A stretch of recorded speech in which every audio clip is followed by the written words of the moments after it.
It's February 25th, 1922, and another remarkable event is about to be uncovered by Arion, Rebecca, and Olly, the Retrospectors.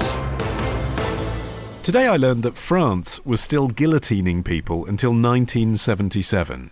Just think about that for a moment. But anyway, it was on this day in 1922 when Henri Landru, the so-called Bluebeard murderer, became the fifth of 11 men in the 20th century to be beheaded by the French state. And just before the guillotine came down, Landru's lawyers asked him if he wanted to ease his conscience. And his reply, these were his final words, he said, "That, sir, is my little suitcase," obviously implying that he was intending to take his secrets with him to his grave. He actually continued to protest his innocence in the face of an incredible amount of evidence, including, I think it was actually in the courtroom, he doodled a quite detailed drawing of the oven where he had supposedly burned the bodies of all of his victims. So, he wasn't putting on a particularly convincing front.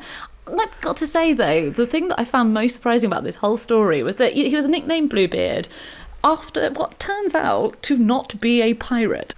Yeah, it was based on a folk story by Charles Perrault, who popped up in our episode The Ancients versus the Moderns. He's the author of a lot of folk stories like Little Red Riding Hood and Puss in Boots. And he wrote one called La Barbe Bleue, which is about a young woman who weds a nobleman and then discovers his cellar full of death. It's kind of like a variant on the poisoned apple idea.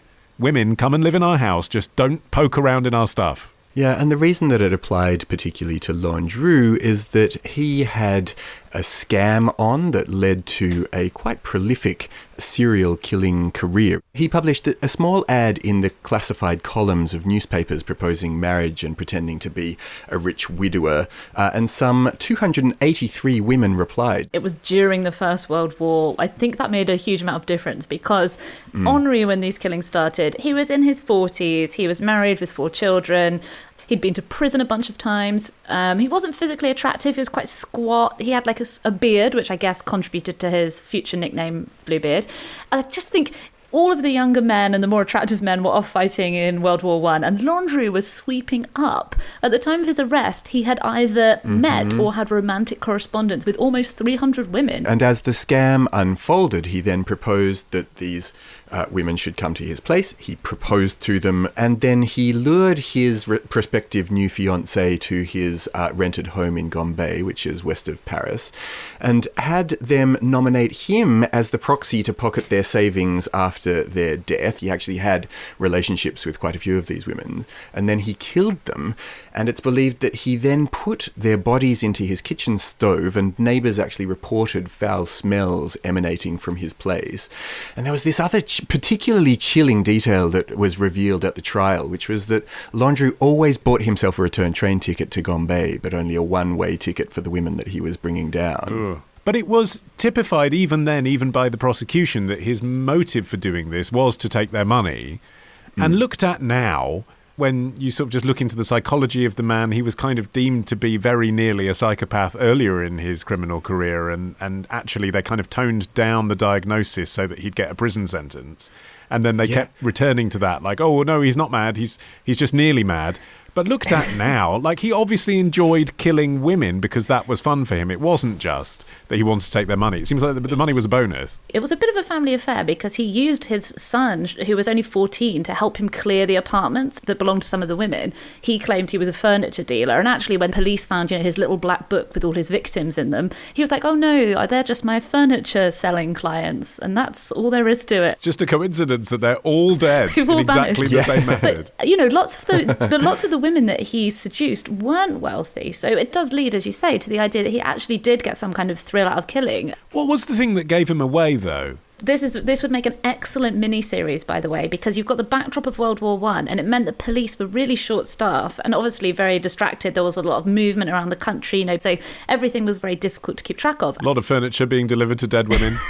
Yeah. Right. Well, and although a lot of alarms had been raised, the police had failed to pick up on any of them. And it actually took a private investigation carried out by Marie Lacoste, who was the half-sister of Célestine Buisson, who was one of his victims. That was the thing that ended up opening the police inquiry. she gathered all of this evidence, including contacting the relatives of other victims, and basically put together this missing persons case and presented it to the police, who then obviously took full credit for the whole thing. But he was actually arrested completely by chance, because there was a warrant out for his arrest, but he was obviously very good at being on the run. He'd been on the run for years at this point. But a friend of this Marie Lacoste happened to spot him shopping on Paris's swanky Rue de Rivoli with his new mistress, and they just went and picked him up at his apartment the next day. Yeah, so his capture and conviction from that point owed quite a lot to the persistence of an Inspector Jules Bellin, who, in the absence of very much hard evidence and a confession, gathered clues. You know, he went to his home and started to snoop around in his garden, though there are some criticisms of the police investigation of the garden, which turned up lots of bits of women's bones, but they then failed to cordon off the area. Yeah, so anyone could have come and tossed in their women's bones. Sure. I mean, you'd expect to find in the house of any decent furniture dealer a lot of different women's bones. There's nothing to see there. Well, and then part of the problem was that the bones that they had, they couldn't even identify who they were or even what gender they were, because they really had been turned into quite a fine powder. His one male victim was the teenage son of one of his female victims, who went looking for his mother and then disappeared, and no one seemed to notice that had happened either. And he could have carried on doing this for years without building up proof. They found fragments of bone, a tooth, and a partly burnt hairpin. That's what the prosecutors had to build a case against him. And repeatedly in court, he kept saying, "Your proofs, monsieurs, where are your proofs?" And so, as you can imagine, this case caused a massive media response, and the resulting trial was a huge sensation. Trainloads of spectators were pouring into the courtroom, including, weirdly, Rudyard Kipling, who just happened to be there, and Maurice Chevalier, a young Maurice Chevalier turned up there too. It did have this O.J. Simpson-like air about it. Both the crime itself was sensational, but also I think people started to get the sense that he was going to get away with it. And by the end of the trial, there were 500 spectators crammed into the court, which was double the courtroom's capacity. Well, we should say the reason they thought he was going to get away with it was because he did have an absolutely cracking defence attorney. So he was represented by Vincent de Moreau-Giaferi, who was considered one of the best in France, was said, by the way, to hate Landru on a personal basis. But then again, I guess you wouldn't want it recorded for posterity. They got on really, really well with this serial killer.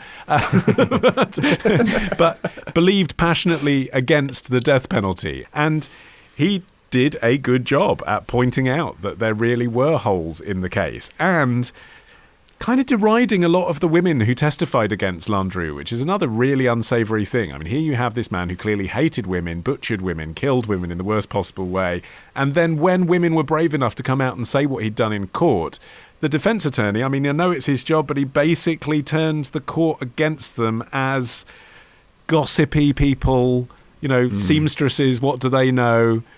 I mean, you look at a photo of the jury, they're all men. They've all got the same moustache. They've all got the same moustache that Landru has. They all look the same. There's an amazing photo of them stuffing their paper verdicts into an urn for some reason. That's how they decided on it. Yeah, and despite the fact that the evidence was far from clear, it actually only took 3 hours for the jury to deliberate. And then they returned a verdict of guilty on all 11 murders by a majority of 9-3. But the weird thing is that straight away, Moreau, the defence attorney, instantly approached the jurors and asked them to sign this pre-drafted clemency appeal that Landru had supposedly written, but he obviously didn't write it.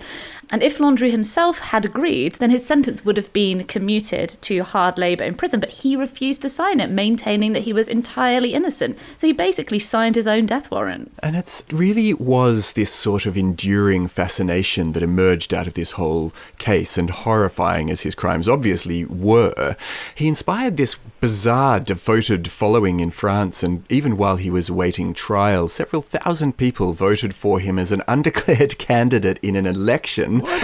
And while he was behind bars, he received 4,000 letters from admirers, including 800 proposals of marriage, which makes me think that during World War I, there really must have been a great dearth of mankind to choose from if this guy was one of your better options.